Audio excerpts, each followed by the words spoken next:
But I'll talk about Jimmy Dore and Glenn Greenwald. Also thought on the Jimmy Dore trying to have Boogaloo Boy on his show as well as Glenn Greenwald. Feeling they are causing a divide in the left. Yeah, I totally forgot about talking about the Boogaloo Boys. I was going to talk about that. I was actually going to make that a topic. I just spaced on it. The issue is only doing like one show every week or two. Definitely need to do shows more often. But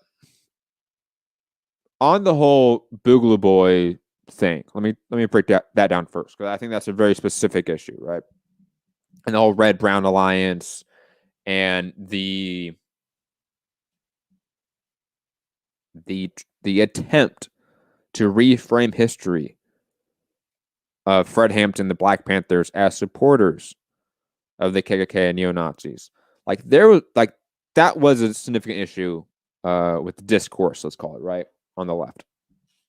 And I mean, what do we have to say about this? The Boogaloo Boys are like crypto fascists with a very neoliberal facade. You know, like, okay, they care about gay rights, allegedly, or some of them do, right? Cool, man. Great for you. Yo, you still believe in the free market and you believe corporations should have like autonomy from the government? Yeah, fuck that, man. Yeah, you just want slavery. That's what you want. So the Boogaloo Boys, I think, are a pretty cut and dry issue with how we should frame them and how we should look at them. They're not our ally in any shape or form. Just because they agree with us on some social issues does not mean they're our allies. Similar to fucking neoliberals. Like, they agree with us on some social issues, but the vast majority of actual material politics, they don't agree with us on. And it's the same with Boogaloo Boys. Like, for the vast majority of politics that they talk about, it's not actual leftist politics in any way. So like I don't get like anyone on the left or talking or speaking for the left or that they are the left and try to have an alliance with that group. It just makes no sense to me. Like on a practical element, right? And the whole narrative of like, hey, like if they agree with us on this one issue, shouldn't we work towards that? No. Because they agree with us on like whatever issue we're going to talk about, right? On a very surface level way. When it comes to the actual material power dynamics involved there, right? Like the power dynamics involved with anti-LGBTQ plus legislation is the same power dynamic that oppresses the Black community, oppresses the Latino community, okay, oppresses the Asian community. It's the same power dynamic. So if you only have like want to talk about one or two of those issues without really addressing the underlying issue that addresses all of these facets, then you're not legitimate. Either you're ignorant and haven't thought this process out, right? Which is possible. Like some people just are not the sharpest tool in the shed. And plus some people may not just have the knowledge, right? Like I talked about this before with like the Redditors in Wall Street, right? With the whole GameStop. Like some people are only given the information that they've been given. So they don't understand this wide spectrum of political and economic ideologies that is not that. That is not a purely capitalistic understanding of it. So we just need to be very smart about like who we ally with, because if like fundamentally we cannot have an alliance of people that are pro-capitalism, and that's why I grow more and more against social democrats with every day. But that's beside the point. I'll talk about that as a separate topic if you guys want. But in terms of like libertarians or anarcho-capitalists, you know, like Gary, right? Like love Gary to death, right? But Gary is not my true class ally, right? I'm trying to get him as a class ally, but he is still innately pro-capitalism. So when push comes to shove and any true like social, political, economic upheaval, revolution, right? They won't have our backs. They won't have our side. They won't want the same goals that we do. So to ignore that, to me, just feels naive. On the issue of like Jimmy Dore personally, maybe Glenn Greenwald as well can sort of get thrown into this bracket. I think there is some element of what their work has been that has been productive and beneficial. Way more with Greenwald than Jimmy Dore, of course. Way more, like significantly more. But we see time and time again that their underlying political worldview is reactionary. So I fall back into that same topic I just talked about. Like, they're not our true class allies. That's just the reality. Because they don't have the same goals that we do. They may report to have some of the same goals that we do, but not the primary goals. Okay? Like, Jimmy Dore hates Democrats. Cool, man. I hate Democrats too, man. Do you really hate capitalism? Do you hate the state? Do you hate the bourgeois state? No. So, like, why? Like, you're not an ally. Like, that's just the reality. Glenn Greenwald, you've done some really great reporting in Brazil with Bolsonaro. Obviously, with Edward Snowden. I mean, he was one that to break pretty much all that stuff. And that is amazing work that no one can take away from Glenn Greenwald. But the guy is still a very reactionary political actor that is not curious about real systemic change and how to get there. He's not really curious on like how to build coalitions and to rebuild the labor movement. Like, he's not an honest actor here. He's a media personality. And I think that, like, overall, guys, I wish that us as the left, including like perceptions of me, like, I just want to be a vessel to information.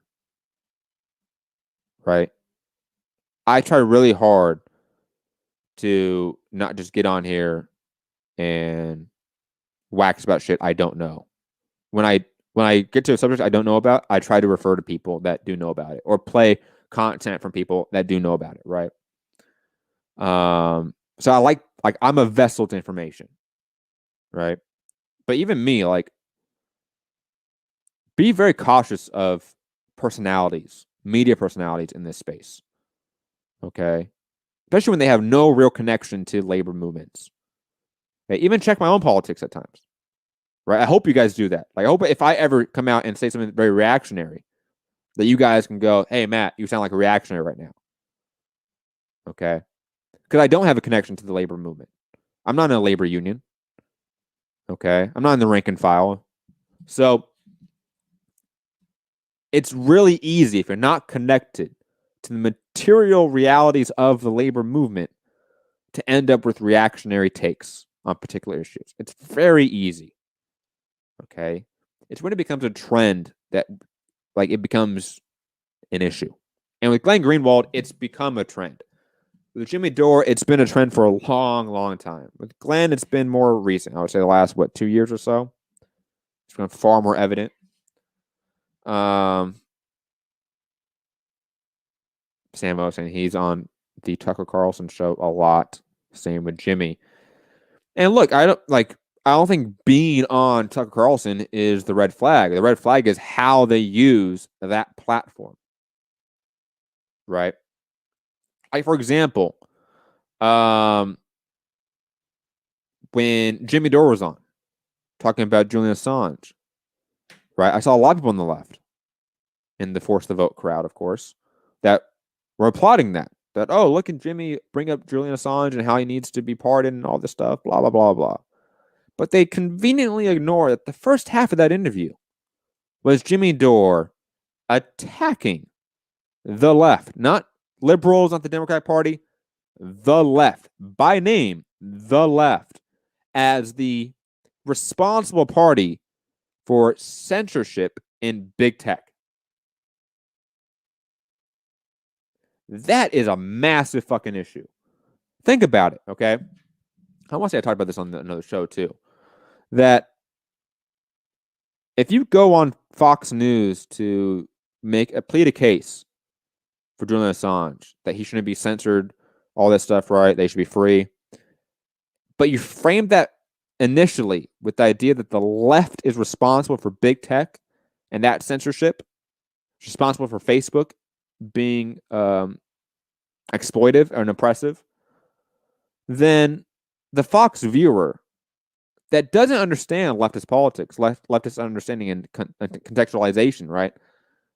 They're going to blame the left for Facebook and Twitter banning their Republican Party members. Okay. And by default, the Assange situation too, because Jimmy Dore connected the two. Sam, thank you for listening to the show, by the way, and commenting in the chat. Because I was hoping that someone would talk about some of these stuff so that I would talk about it. Because I didn't want to just bring it up by its own. I wanted to be a little more organic. Talking about Jimmy Dore attacking AOC. And look, like, I think that there's genuine reasons to attack the squad, Social Democrats, progressives in the Democratic Party. There's legitimate reasons. There's a legitimate theory and praxis sort of discussions that should be had, right? Jimmy Dore doesn't do that, right? This is what I talk about. Like, he muddles the honest opposition to some of these positions and people and parties by doing the shit that he does. And that's why I grossly think that he's just a paid reactionary actor. But like, blaming AOC for why we don't have Medicare for all, it's just ridiculous. Like, if we want to talk about how the squad gave up a huge opportunity to leverage something for the working class with the Nancy Pelosi vote, you know what? I think there's a legitimate discussion that to be had there. I'll be honest. I think there's legitimate criticism of the squad in that case. Okay?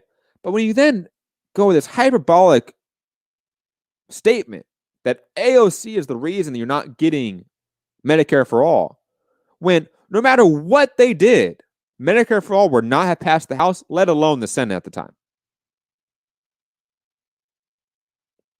Like that,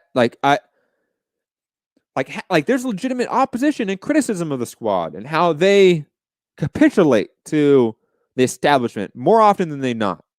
And that's a real concern, right? You don't have a real uniformity with the squad when it comes to political power. And you see Ayanna Pressley talking about $2,000 checks monthly, but a lot of them aren't anymore. You know, you see this disunity with that group as well. But those are issues I predominantly have with like Social Democrats and like that theory and how it's predominantly a reformist theory that is not revolutionary and radical in any real sense. But that's not connected to the Jimmy Dore criticisms of AOC and the squad. It's not connected to the force the vote criticisms of the squad by and large. Okay. He said that she's becoming the new Adam Schiff. I mean, I think that's way too hyperbolic. But the reality is that AOC is not a radical, right? She has better politics, largely due to generational politics as well. But like, she's just not a radical. We need to stop thinking about that. And like, maybe this is a good time to talk about my perception of what to do next.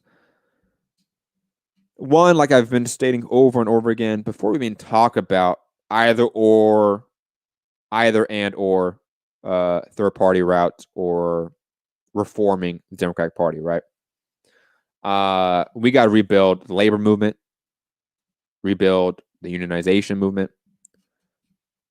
Like that is just foundational stuff before we even get to the electoralism fashion of it, because we need the militant labor base to actually have political power, because we don't have any, right? So we need the material political power, and since all wealth is derived from labor or nature, okay, it's better to galvanize the labor force so we can protect our value and generate power.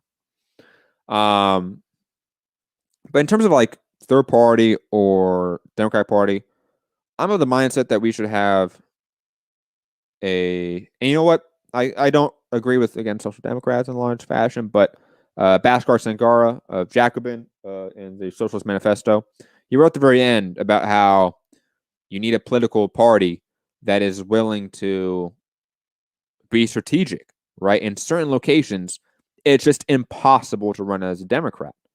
So run as an independent, run as a libertarian, run as a Republican, right? As long as they are adherent to our political party platform. It doesn't matter what they classify themselves as in terms of party affiliation in the election. If they're still a part of this party and they have to adhere to this platform, then it's okay to be strategic with primaries in that fashion.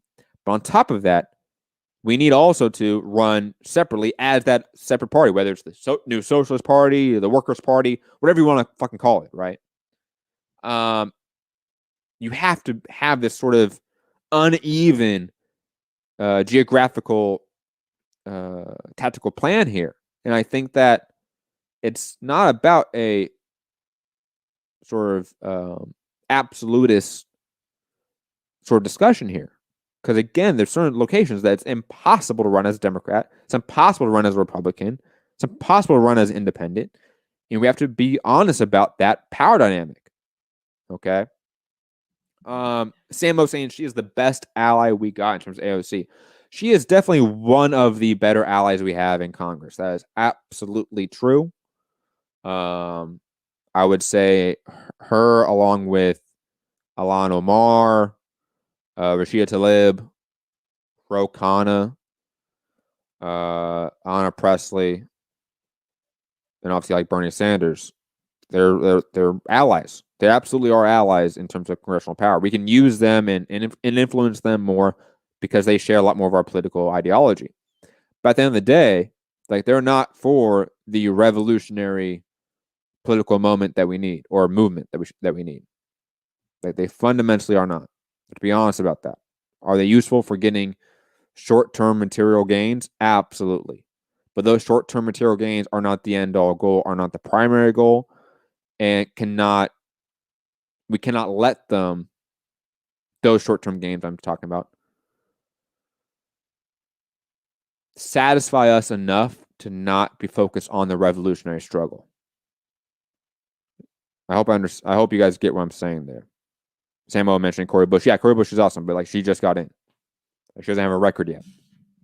At least these other people have like a couple years now. Cori Bush, she's new. I don't know how she's actually going to handle power as much. I think she has a great track record, and hopefully she does amazing there. And she seems like she's going to be an ally.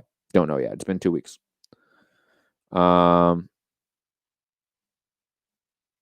Yeah, Heath, Sam, you guys should follow each other. I recommend that. Good people. Very good people.